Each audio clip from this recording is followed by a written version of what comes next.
Ang sabi ng wife ko nung ni-road test niya is, it is just like a toy. Mukha lang daw laruan. Oop.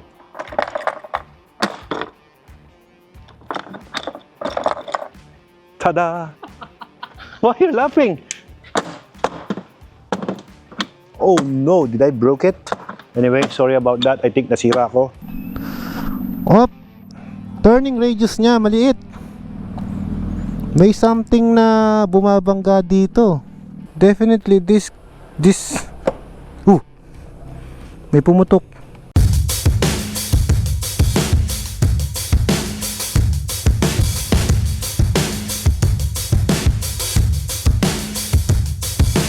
I wait for someone to save. I wanna tell you something. Siguro kaya siya mabilis malobat, naka number 3. Paano kung gawin ko lang number 2? Taragin, eh bukas makalawa pa tayo makakauwi. Lagi hindi tayo makakauwi. Palagay mo? Number 1 mo na lang, para na lang tayo nagbabay. Good evening. Ano daw? Sa kabila. Sir, naka-helmet ako. Meron siyang ORCR. Nire-require siya na mag-register.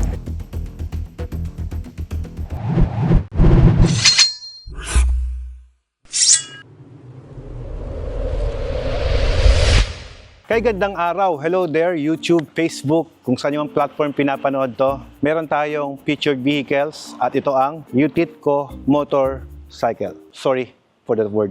It's not a motorcycle. It's an electric big bike. This is the first electric big bike na naimbento ng Utitco Motors Corporation. But before I start this video, I would like to thank my sponsors, Watermax Enterprises, 1987 Manscaped Cafe, De Calidad Printing Shop, King Tut, Platinum Lubricants, and of course, the Guanzon Group of Companies. This is electric big bike review. Technically, sasabihin ko talaga yung own opinion ko sa motor na to. Whatever na makikita natin dito, sasabihin ko sa inyo yung negative and positive side na may experience natin sa motor na to. This is the second time na nireview natin tong motor na to. And the same motorcycle na kung saan ininnovate nila, pinaganda yung tangke, pinaganda yung muka, nagkaroon na siya ng sariling identity that before ay dati siyang mukhang Kawasaki Z1000R. But this is the whole new level, all new look, naked bike. Doon muna tayo sa mga nakikita natin sa labas bago natin sukatin. This bike is inihatid dito kahit gabing-gabi na dito sa ating garahe para mabigyan daw ng opinion ko at review ko sa motor na to. Maybe they like the way me as being honest vlogger to the things that nakikita ko sa motor na to. Meron siyang mga RFID sa labas. I don't know kung legal siya, but naipapasok naman nila sa expressway, so definitely it is. And then, may logo siya dito ng Utitco Motor Corporation. At kung nakapansin nyo, there's a whole new level na may camera na rin siya dito sa harap na kung saan meron na rin siyang chigi dito sa part na to. Kagaya ng nating BMW GS na meron na rin siyang chigi dito. May camera siya dito. So I believe this motorcycle is nakipag-partner sila sa chigi. So I don't know kung kailan ito yung mass production, but this bike, nasabi ng wife ko nung ni-road test niya is, it is just like a toy. Mukha lang daw laruan. In my point of view, ayokong ako lang ang magsasabi ng mga bagay na nakikita ko dito. Hihingi tayo ng opinion, syempre, yung girl side naman. Tatawagin natin ang isang motocross champion at isang napakagaling sa shooting competition at walang iba kundi ang aking panganay na anak, si Zai Maxine. Hi! Alright. For today's video, dalawa kami na magre-review sa motorsiklo na ito. Siyempre, pag sinukat ko na ito, I am 5'7" in height at si Zai naman ay 5'4". 5'4" in height. So, titignan natin kung ano yung masabi natin sa motor nito pag sinukat ng 5'7". Okay? Ako muna. Okay, go. Sukatin natin. As you see, ito yung itsura natin, yung tuhod natin. Kung ikaw ay 5'7", makikita nyo yung tuhod mo saktong-sakto dito. Parang extra grip yan kapag sumakay ka sa bike na to. So, para sa akin, good improvement pero may problema. The problem is, kapag ikaw ay matangkad, ito na yung magiging sukat ng tuhod mo. Medyo matalim eh. Mapapansin nyo, napakatalas ng part na to.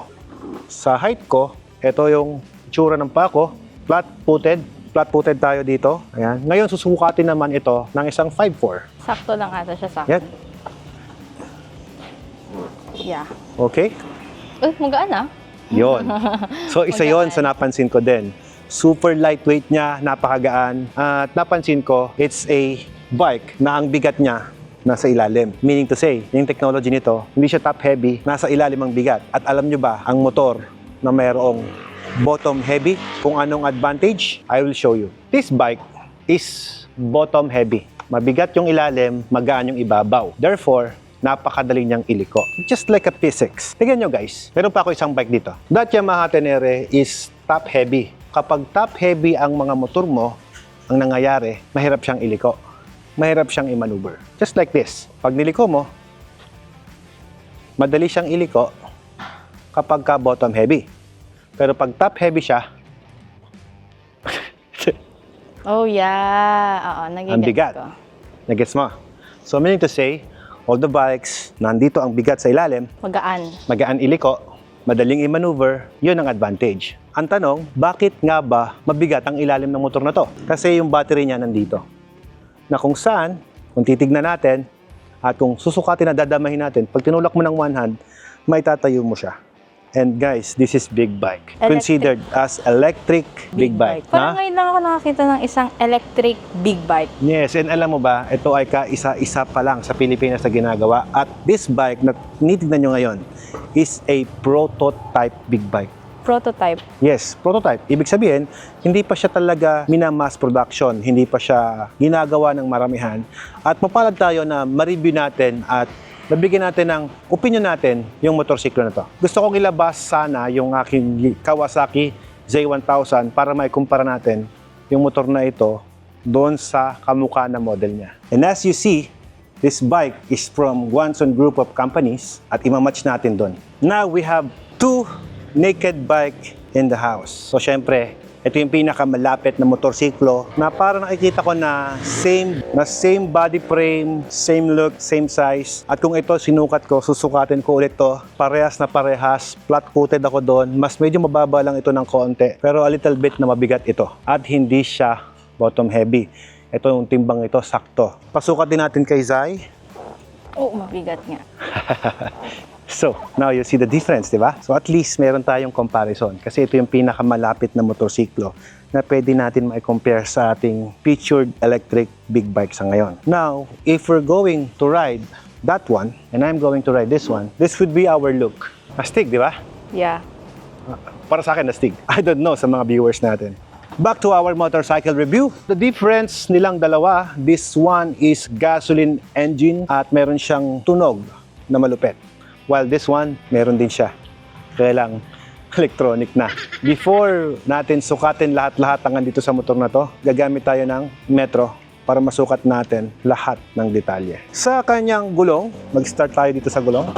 The bike is 17 inches wheel, 120 by 70 by 17, which is parehas din ito. 120 by 70 by 17.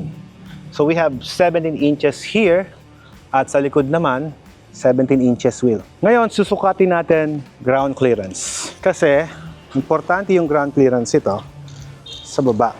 Let's check mula sa ilalim. Paki-check mo nga kung ilan. Itatayo ko ng nakagitna. 21 centimeter yung kanyang taas from the ground clearance. Technically, medyo mataas ah. Maganda siya. About this one, 18. Okay, so this is 18 centimeter. This one is 18 centimeter. Medyo mas mababa ito. This one, mas mataas ang kanyang ground clearance, which is good pagka nagsasampa ka sa mga loading ramp mo. Technically, hindi siya sasabit. Sukatin natin yung kanyang front base. Doon ka sa kabila side. Gaano kalayo? Doon, ilagay mo dito sa gitna ng hub. So, from ehe, meron siyang 150 centimeter. Habang ikukumpara natin dito sa kanyang almost the same na motor, this one is also have 150 centimeter. So, parehas na parehas. Ngayon, bakit ko ba kinukumpara dito? Kasi matagal ko nang gamit yung bike na to at may advantage ang motor na medyo makitid. Mas maigsi yung kanyang wheelbase kasi mas madali siyang i-control. That's why itong gantong klaseng mga motor, mas madali siyang iliko at i-banking. Pero may disadvantage. Disadvantage yung stability niya. Kung i-compare mo sa mga adventure bike like this one na merong 155 cm. So, every millimeters and inches count. Upon driving this bike, napansin ko naman na napaka-nimble niya. Medyo mahina lang siya for me. Pero okay naman. I don't see. Masasuggest siya sa mga beginner siguro. Yeah, for the beginner rider, I could say yes. Kung gusto mo mag-start, mag-ride. Yung susi niya, I think maganda yung susi niya kung susi or keyless na lang din siya. Then, maganda ito yung logo niya, oh. Kung nandito yung susi. Ito na sana yung itsura ng key holder and then the keys here. Diba? Mas maganda yon. Ito ay hindi to gas tank. This one is compartment. Yun. So, this is the compartment na meron siyang hydraulic dito. Para saan? Siguro yung hydraulic para hindi siya sumara. Oop.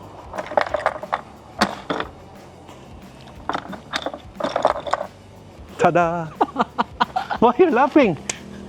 Sige. Just be honest. Whatever you see, Okay. kung ano may improve natin sa motor na to, sabihin natin. So, para at least, di ba? Ano, extension? Extension, kasi baka maigsi yung charger. Dito ka magcha-charge sa bahay. Kapag ikaw ay tumirik, o nga, may extension pang kasama. Mrs. D, RFID, cards, ORCR niya. Ano ba laman ito? So, I don't know how to plug this. I don't know how to use this. Pero I think mag-enjoy ako pagka ginamit ko to. Kailangan lang, next time, magpahiram kayo ng motor, tagalan nyo ng konti. Para magkaroon tayo ng time to review. Stig, ah. Pero, di nag-lock. Kailangan ata diinan ulit. Come on. Baka Oh, kailangan no. igagalan mo siya. Wait. Baka ako yung mali. Ayan. So this, may knob siya dito eh. Yan o, knob. Oh no, did I broke it? Anyway, sorry about that. I think nasira ko. So I think this is one thing that you need to improve. But the looks, ano masabi mo sa looks? Okay naman, maangat Okay. siya. Maangas, no? Maganda yung looks. Pero siguro yung mga something like this one, siguro kapag magma-mass production kayo, kailangan ma-final to, maging mas neat. Yun! Finally. Ooh! Ay, What a sound! Vroom. ayun na yun. It's, yeah. It's vroom. Like, oh! Ha! It's chicken nice. Di ba? There's a 1080p HD camera here. Oops! Namatay. May tire sensor siya. It's good to know na may tire sensor, ah. Well, that is the feature of Chigi. Nakagandahan, nakipag-partner sila sa Chigi to make this bike more high-tech. And it said it's ready. So pag ready na siyang ganyan, so pwede mo na siyang i-ride. Testing natin. So ito pala, yung kanyang safety kapag ginas mo, hindi siya abante. Pag inon mo siya, ay ito na siya. Ooh. May speaker sa loob. My speaker. Test ride. Boom.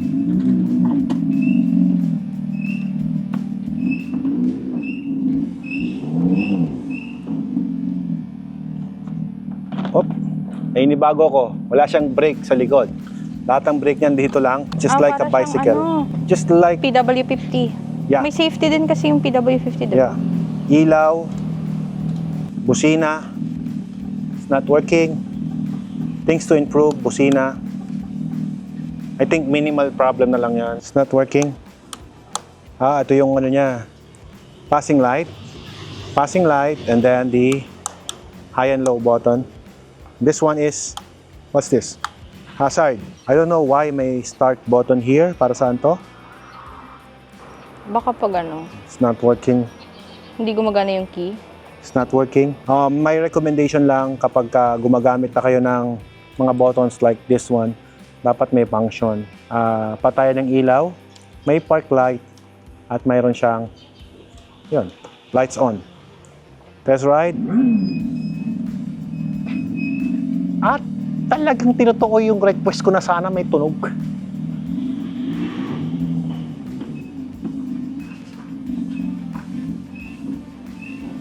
You wanna try it?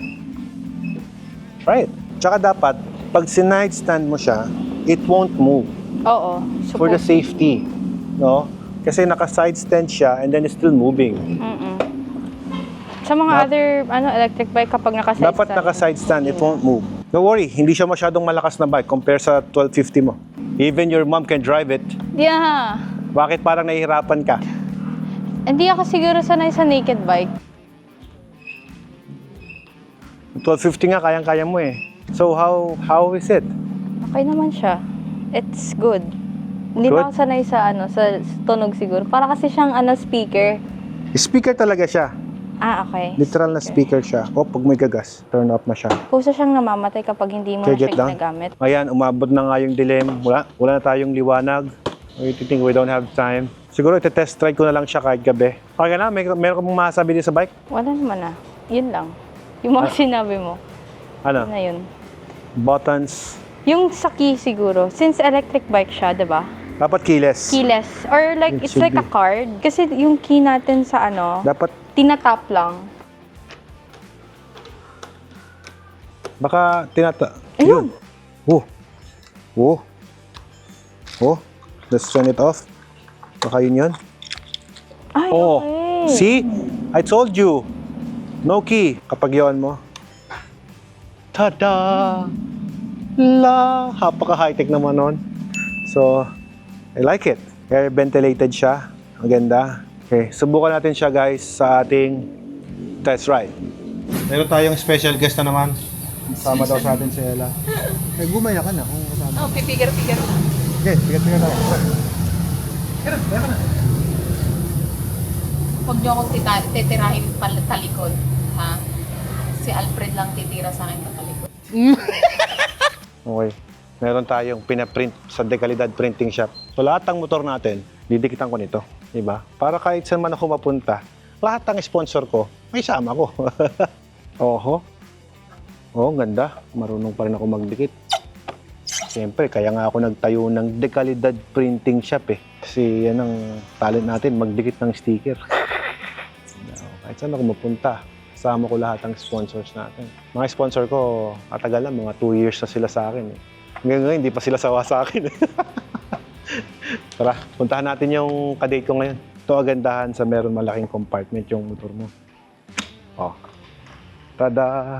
Wala kang dala. Kasya ba ang isang belt bag? Uy, ang laki! Nice! Nice one. Tada! Wala akong dala! Alright guys, so susubukan natin itong electric bike na to. No? Electric big bike. Ooh! Op! Turning radius niya, maliit. May something na bumabangga dito. Maliit yung turning radius niya, oh. May bumabangga. Oh, dito malaki. Dito. Look. Tingnan nyo. Yung liko niya dito, ang laki. Pag ginanon mo,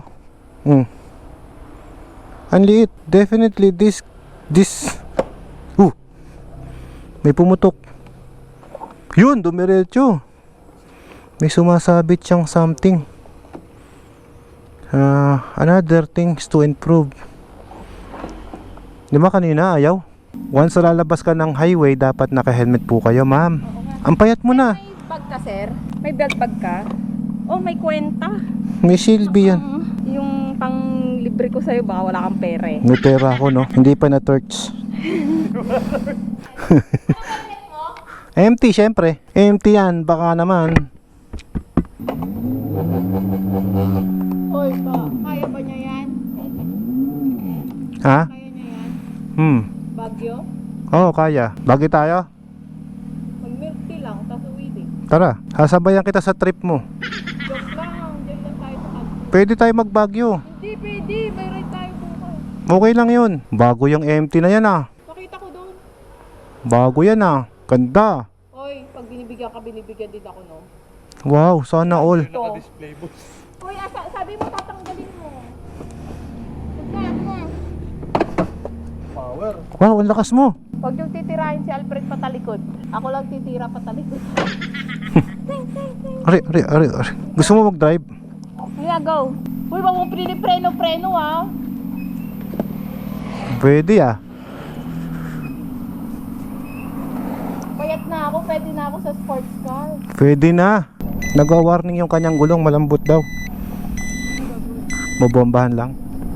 Noon na lang. Masasabi ko, itong motor, maiksi pa yung biyahe natin. Hindi ko hindi ko pa to mabibigyan ng solid na commentary. Hopefully sana kahit mga 1 week sana itong may pahiram sa atin, mas okay, para naman mabigyan natin ng maayos na motorcycle review itong motor na to. But anyway, ganoon talaga. In fairness magandang gamitin pang city drive. Wala siyang noise pollution, super tahimik. Suspension, masasabi ko, it's just like, hindi ko siya pwedeng i-compare sa Z1000 dahil iba yung comfort nun. So ngayon may back ride tayo.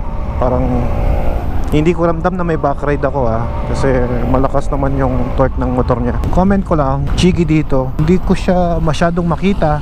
I need to ganun pa yung ulo ko para makita ko siya. Siguro masasabi ko na dapat ito wala dito, nasa part nito. Kahit lumaki na yung panel mo dyan, mas okay yun, para at least maging useful siya. Kasi hindi naman obrang titingin kang ganun, diba? So dapat nandito siya sa part na to.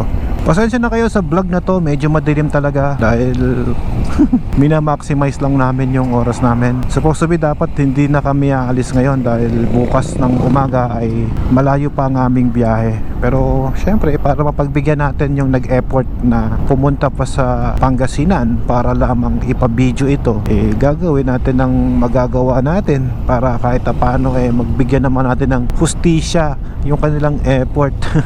In fairness maganda na rin siya. Tsaka okay yan yung merong tire sensor na nilagay na meron naman sa mga Chigi. Iba talaga yung Chigi, no, na parang nagiging high-tech yung motor mo na hindi naman high-tech. Welcome to Arundel. Every time na lang na ganito, Vermont, ganito kaganda yung view na makikita mo sa bayan na to. At ang ganda ng buwan Subukan natin yung hindi naman top speed, pero kung kaya ba niya yung babanatan natin siya ng konti. May mga mode siya dito na drive 1, drive 2, sports mode ba yun? Yeah, I guess that is sports mode. Oo nga, sports mode nga. Parang nagkakambyo din pala siya, no? 1, 2, 3 ang nakalagay sa panel board natin. Hindi bago ako sa braking system niya kasi lahat ng brake nasa harap Ito yung motor na parang bisikleta na parang kahit sino ang gumamit ay mag-enjoy. Alam mo yun? It's just like a toy. Pero mukhang mabilis maubos yung battery niya kapag katawin natin siya, diba? Parang may sports mode siya. Sports mode, normal mode, tsaka eco. Pero maganda sa kanya, maamo yung kanyang acceleration It's full automatic electric big bike, I could say. Wala siyang cambio. Check natin yung engine brake niya kung malakas. Kasi most of the time electric cars malakas ang engine brake. Ito ba? Mahina ang engine brake. So meaning to say, kapag ikaw ay kumukurba, medyo mahirapan ka dito kung hindi ka sanay sa walang downshift. Kasi sa mga motor, sa big bikes lalo, we have different brakes. Meron tayong brake sa harap, meron tayong brake sa likod, meron tayong engine brake na tinatawag. So yun yung tatlong braking system na meron sa mga big bikes. Ito, masasabi ko may dalawa lang siyang brake. Ibig sabihin, pagka kurbada, nag-downshift ka, ito, wala kang downshift. Talagang dito mo magagamit yung tinatawag natin na throttle control. Kailangan magaling kang bumalanse ng throttle dito. And I highly recommend na kapag ganito yung bike, sana kapag yung ginas mong ganyan, tapos balik mo yung throttle, dapat nagkakarga rin siya dun sa baterya niya, just like the electric cars. Napansin nyo guys, nabawasan na agad siya ng isang bar. Tinatakbo ko pala mga around 8 kilometers. Tama-tama, meron tayong back ride. Tapos yung back ride natin, maselan yan. Let me mind you, maselan yan. Makikriticize niya kung kamusta yung sakay niya kapag sa maiksing biyahe. Maiksing biyahe lang tayo. Kasi Alcala to Urdaneta lang yung gagawin natin. Yung likod mo, hindi masakit? Hindi naman? That's good. We have 74%. Mamaya, subukan natin pakiusapan si Ella kung pwede tayong pumasok sa expressway mamaya. Okay, so dito tayo ngayon sa may Villasis, sa may tulay. Paano kaya kung ito gamitin natin sa Philippine Loop, Sana long ride talaga para masubok natin to. Siguro may enjoy ko to pagka long ride Yung mga tipong Sagada, ganyan, Buskalan. Which is hindi ko gagawin yan kung may mga kasama ako.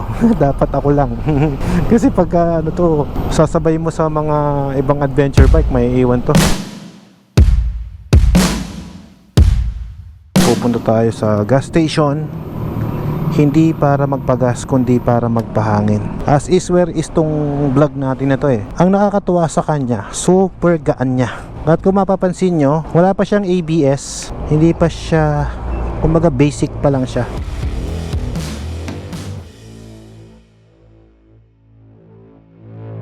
So all set. We have 32 PSI front at rear. Bro, anong height mo? 6'2". Sakyan mo. Tignan natin yung 6'2". 6'2 ka? 6'2"? Kamusta yung feel mo sa paa? Tayo mo nga. Mahirap? Ah, yun. So mga 6-footer. 6'2 ka? Ayan. Tumatama yung tuhod mo. So yun ang kailangan. Mataas to. At least nakita lang natin. Game, tara. Super gaan niya. Yun ang nakakatuwa sa motor talaga na to. Yun, ay sorry. Yun ang na-appreciate ko. Ini-start ko siya. Hindi na pala ini-start. Diretso piga na lang. Mali. Naninibago pa tayo kasi yung motor, hindi pala motor, yung electric niya, kanyang big brother na big bike, ay yung nabombahan na siya, mukhang mas medyo maramdaman mo na yung konting lakas niya. Siguro nahirapan siyang humila kanina kasi sobrang lambot yata ng gulong. Yung handling ko sa harap medyo mas gumaan. So before you ride, you have to check your tire palagi.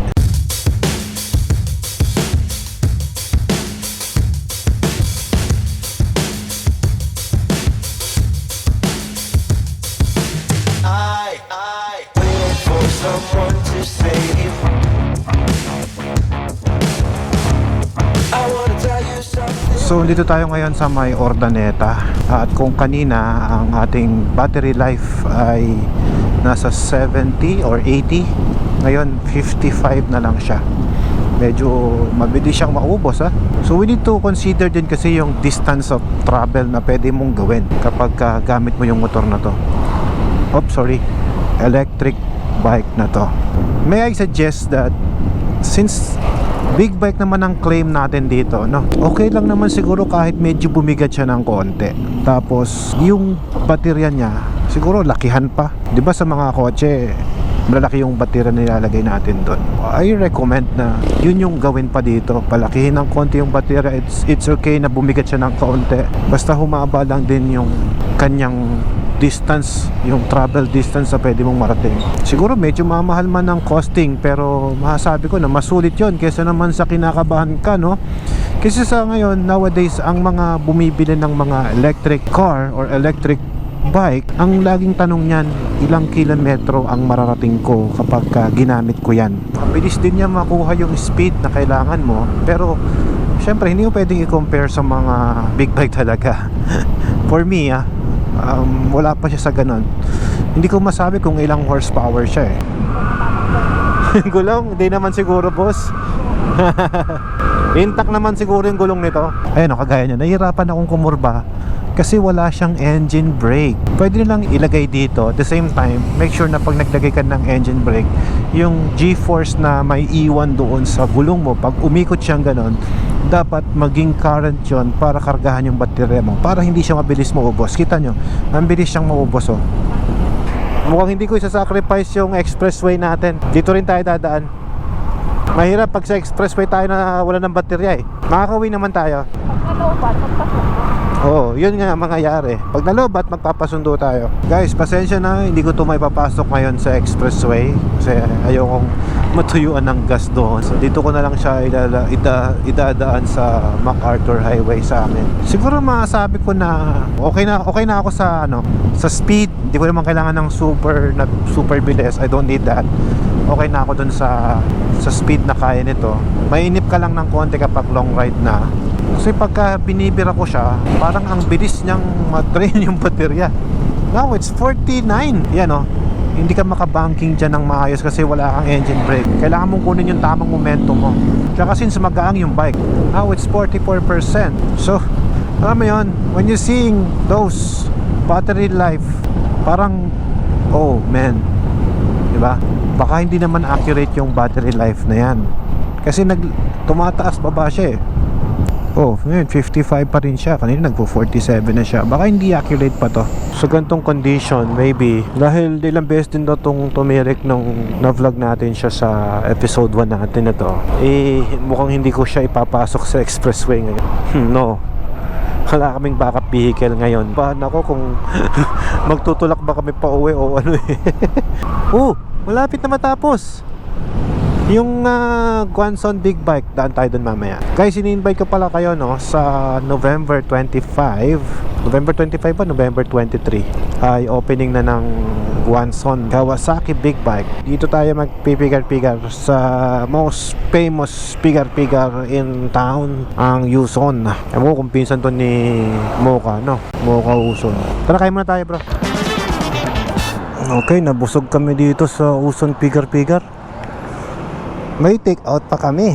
Nadaan natin kanina dito yung Kawasaki na big bike shop. Ito malapit lang sa may Nissan at mukhang maliwanag dito, kaya mukhang pwede tayong mag vlog dito sa tapat nito. And since big bike naman yung nasa likod, so dito tayo maggawa ng video. Hi guys, nandito tayo ngayon sa pinakamalaking big bike shop ng Guanson Group of Companies. Ayan, ito po yung Kawasaki Big Bike na kilala sa tawag na Guanson Kawasaki Plaza. Ito po ay first in the Philippines at pinakamalaking big bike showroom ng Kawasaki Plaza. Guanson Group of Companies po ang nagdi-distribute dito sa norte. At ini-invite ko po kayo guys na pumunta sa aming upcoming opening this coming November 23, 2024 para sa grand opening nitong malaking big bike shop na to. So available dyan ang mga Kawasaki, ZH2, Ninjas, at iba't iba pang mga Kawasaki na big bike. Hope you see you there at grand opening nitong Kawasaki Guanson Big Bike Plaza. Parang kapamilya niya pero hindi. This is full electric bike na nire-review natin ngayon. At kung mapapansin nyo guys, ang battery niya ngayon ay 58% na lamang. Ngayon, napapansin ko lang, mukhang hindi pa siya ganun ka-accurate kasi minsan nagpo-47 siya, minsan nagpi-58. Parang ano pa siya, nagcha-charge. I don't know kung nagcha-charge eh. Kung pagka humihinto ba ako, nagcha-charge just like the electric car na ginagamit natin na kapag nata-traffic ay nagcha-charge. I don't know. Pero kagandahan sa kanya, sa biyahe namin kanina, around nasa 20 kilometers din yun, hindi man lang uminit yung baterya nito at hindi rin ako tumirik. So, ibig sabihin, continuous na pwedeng tuloy-tuloy na hindi nag-iinit to. Siguro dahil sa in-upgrade nila na water-cooled yung system na to. Kasi before, hindi siya water-cooled eh. Ngayon, may water-cooled na siya.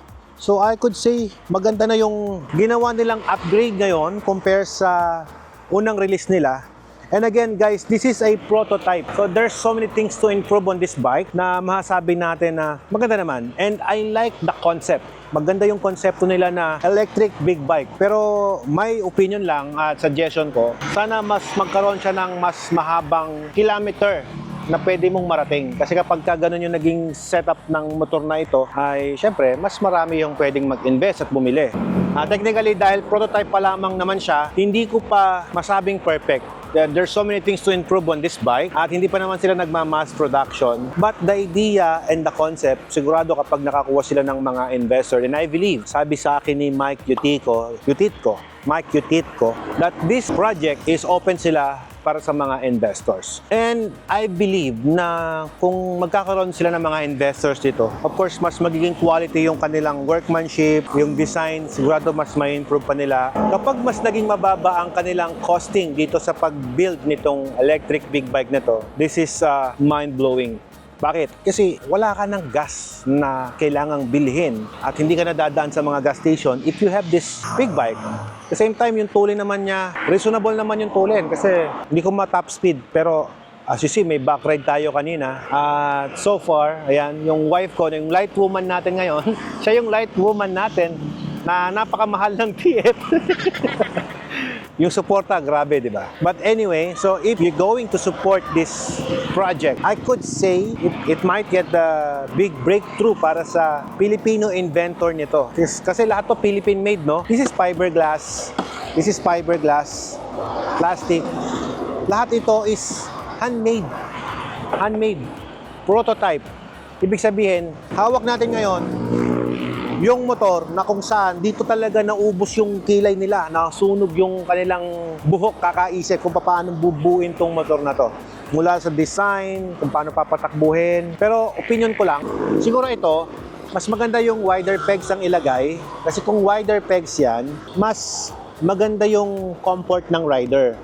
Kasi kaya yan matulis na ganyan sa mga Kawasaki bike or naked bike because of kailangan gumagalaw na ganun yung paa mo kasi may preno dito eh. May preno na dapat tatapakan dyan. Pero ito wala namang preno. May recommendation kung mas malapad to at hindi naman kailangan mag-move ng feet. Mas magiging convenient or mas magiging relax yung nakaupo o yung gagamit nito. Parang dirt bike ba? Ganon. Hindi naman siya magbe-brake. And here naman sa kabilang side, wala naman tayong kinakambyo-kambyo dito eh. So since walang cambio yan, dapat ito mas stable, mas malapad, mas okay. Pero nagustuhan ko talaga dito. Hinawakan ko to, hindi nagiinit.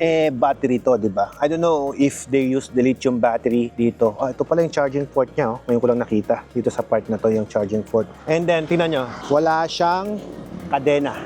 Di ba? So, hindi ka maiipit. Ano ba ang kagandahan sa bike na to? You don't need to put chain lube. You don't need to put a gear oil. You don't need to put change oil. Walang maintenance. Battery lang talaga ang iingatan mo sa kanya. At kung may improve pa sana nila, sabi ko nga, hindi na baling bumigat yung bike, mas malaki yung battery, basta humaba lang yung distance na pwede niyang marating when you go riding with this bike. Para mawala lang yung tinatawag natin na distance anxiety ng mga electric bike user. So yun lang naman. All in all, the concept is good. It's lightweight, it's better. It's okay to make it more heavier. I don't know kung ilang horsepower to. They don't give me the details. Pero sa tansya ko, parang nasa 500cc. Mga doon ko makukumpara. And ang kagandahan nito, very useful. Isipin mo, mayroon kaming bags, may sombrero, may uwi pa kaming pigar-pigar. Pero ito, base sa builder, itong part na to is compartment din. So pwede na rin silang maglagay dito. Kaya lang, sa ngayon, hindi pa nila ginawang useful kasi ang laki pa ng part na to na wala namang laman. So pwede na ito maging compartment to. I don't know how they do it. But the concept, the idea, the design, I could say okay, maganda. Siguro kailangan na lang talaga na mas ma-improve pa. Kumbaga pag machine made na lahat to, kamukha ng mga Japanese bike na yon, mas magiging mas quality pa siya. Siyempre, kailangan natin i-compare sa mga leading brand yung ganito eh. Kahit paano, dapat medyo tumikit doon. O kaya, higitan pa. Uwi na muna kami ni El at baka umabot na yung ulan. Tara na muna. At siguro sa bahay ko lang, i-continue yung vlog na to. Tara! Okay, so tapos na kami dito. Ayun yung mga bikes, oh. Kawasaki yan. Uwi na kami.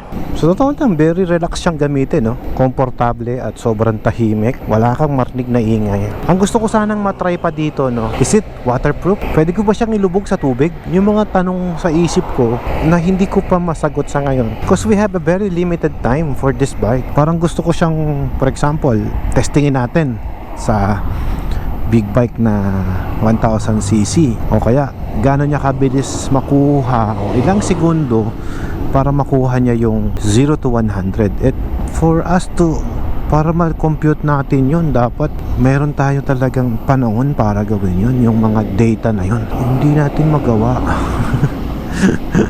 I'd like to see how this big... Mahihirapan talaga pag motor electric. Bakit? Hindi niya kakayanin yung long distance. Pag Maliit yung baterya pag motor. Pero kung kaya nilang lakihan yung gawing baterya lahat yan, mas maganda. Grabe mami, no? Ginanon mo lang umiwas talaga yung motor. Te, mo galawin mo yung puwet. Ganoon ka. Oh. ganon katindi yung ano, ganon kagaang yung motor. Pag ginalaw mong ganon, pag dinaanan ako ng truck sa express, ipat na ako. hindi naman.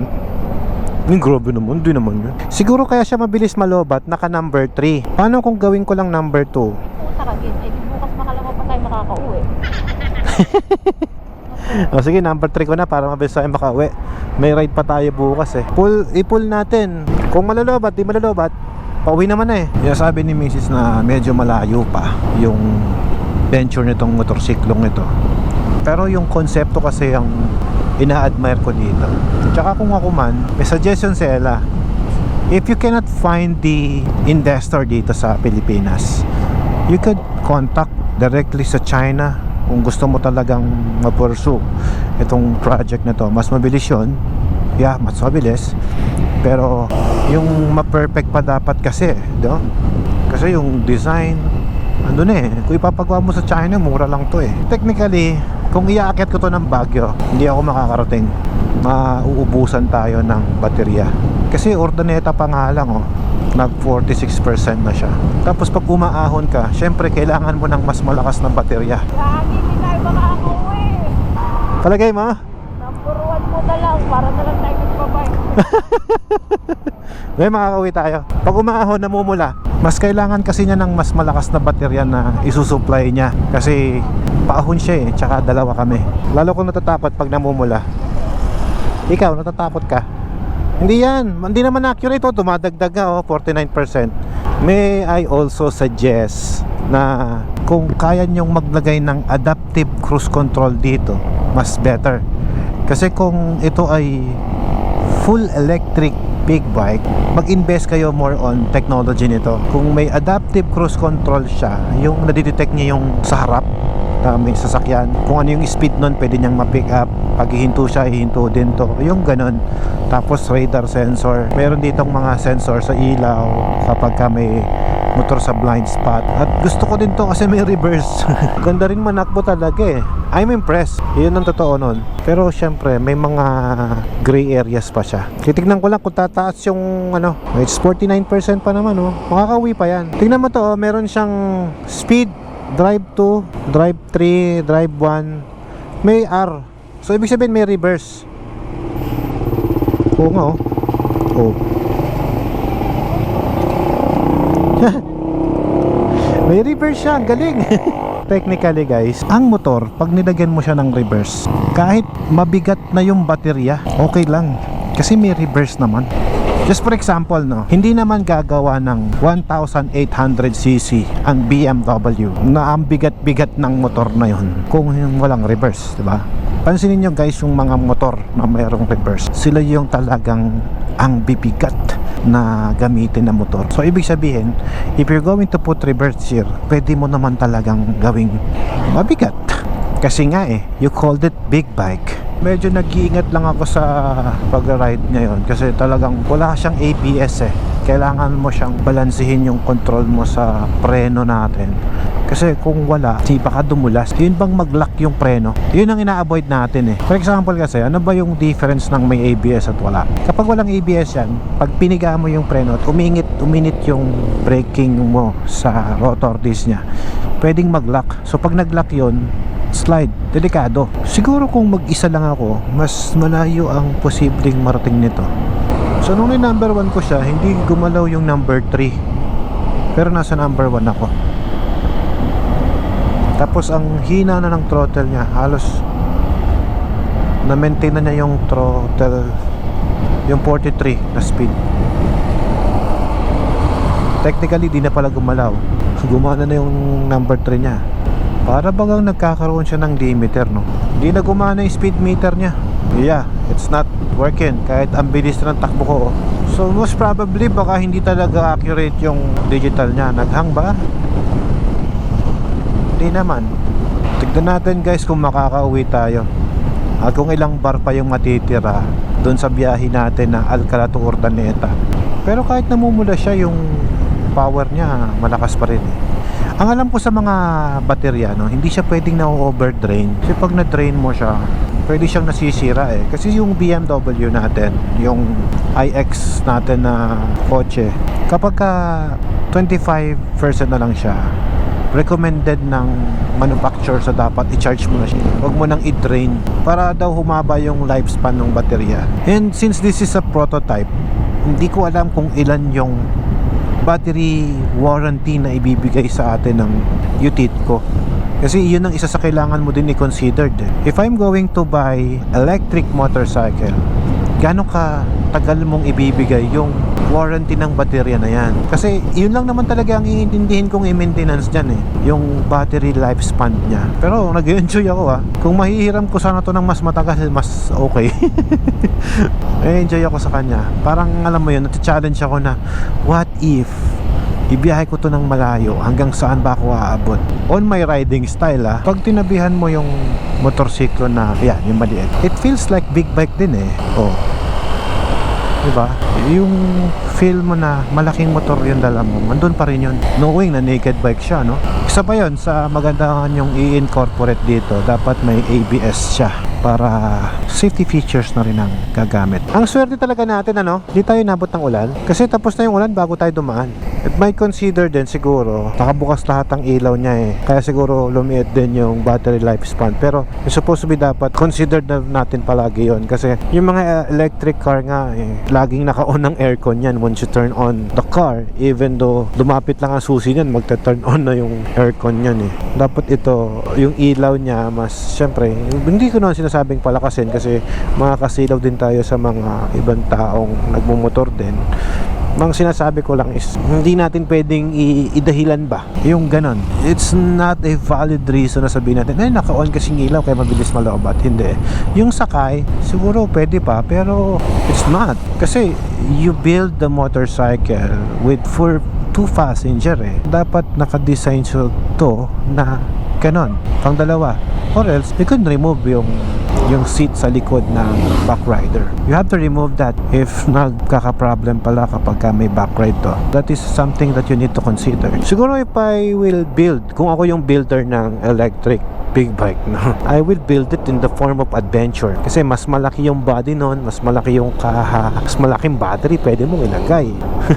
Malay natin the future version nila, diba? Magkaroon sila ng ganon. But this is just my opinion, wala namang masama magsabi. Kasi they really want my opinion if I'm going to vlog this. And something na nagustuhan din nila sa akin yun, kasi hindi ako magsasabi ng maganda kung talagang hindi naman maganda. What I could say na maganda rito, mag-enjoy ka because of the konsepto na hindi ka nadadaan sa gasoline station para magpagas. Siguro mas mapahaba talaga nila yung battery life nito or yung distance travel nito if you're going to put yung sinasabi ko na paano kung pag nagbe-brake ka doon sa gulong na umiikot ay nagsa-self-charge naman yung bike, just like the electric car, diba? And I don't recommend naman na may solar panel to.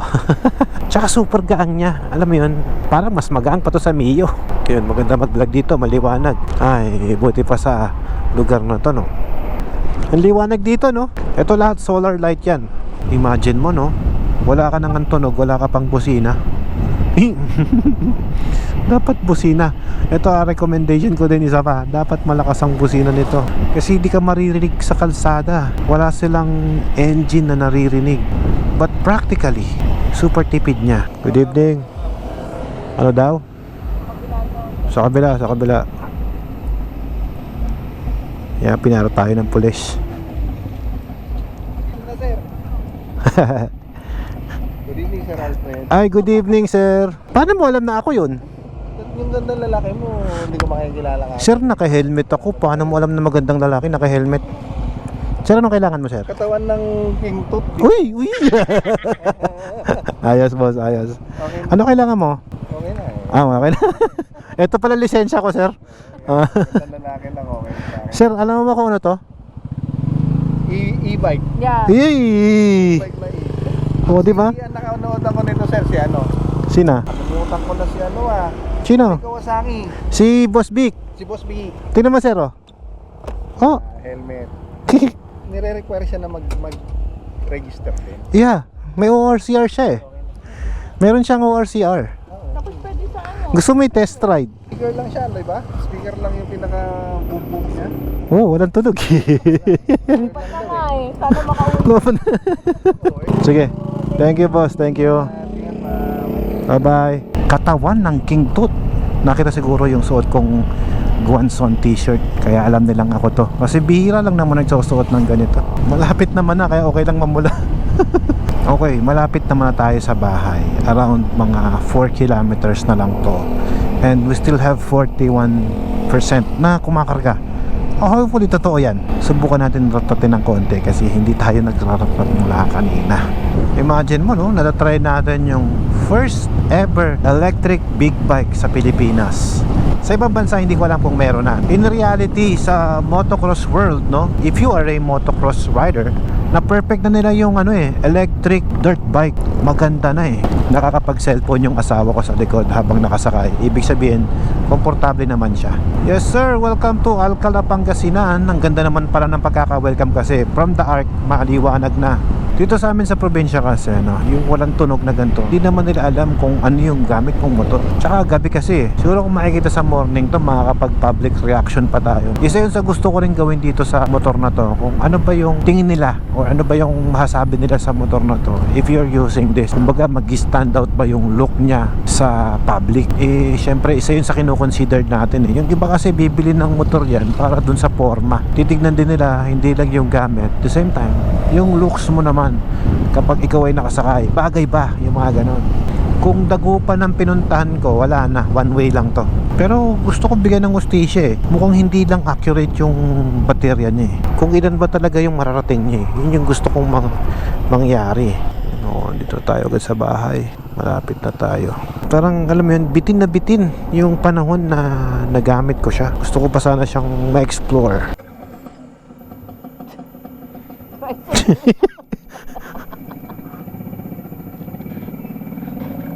Oh. Bakit naging tunog tricycle?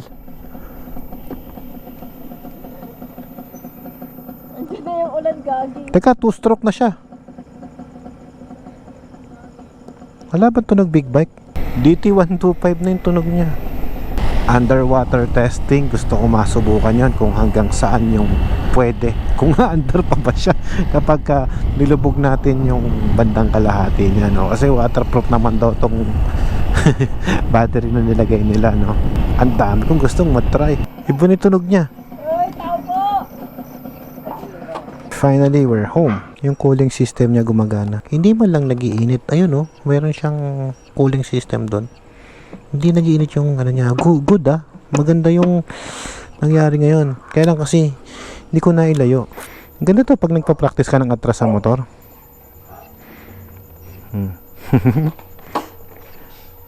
Oh. Sino nga ba ang marunong bumalanse ng paatras, no? Isa yun sa skills na. Do you wanna try this? It's full electric big bike. Psst, open the light. Dad? Is that really you? Yeah, it's me. Check my ride. You try it. No, it's not. Come on, you try it. Just be careful, okay? It's very nimble. Oh, okay, it is heavy. Is it heavy? I mean, light. Light. The brakes. Yeah, I seen that symbol before. It was what vehicle is that again? I saw that symbol on one of my classmates' toy car. I don't know, toy bike. No, the turning radius is so small. There's a reverse in it. How do you reverse? Oh, there's R. Okay, reverse. Twist it there.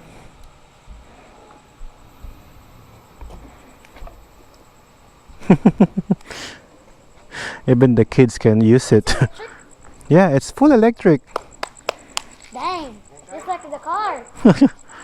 Just like our car.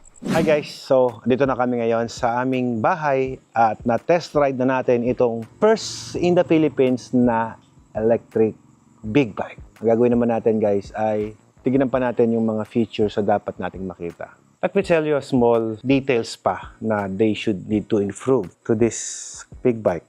But again, salute to the idea, the concept, thumbs up yon. Wala akong masabi. At kung sakali man na ito ay mag-boom, I could say, this is a good business. Hindi ko alam kung magiging part tayo nun. Pero I'm just trying to help.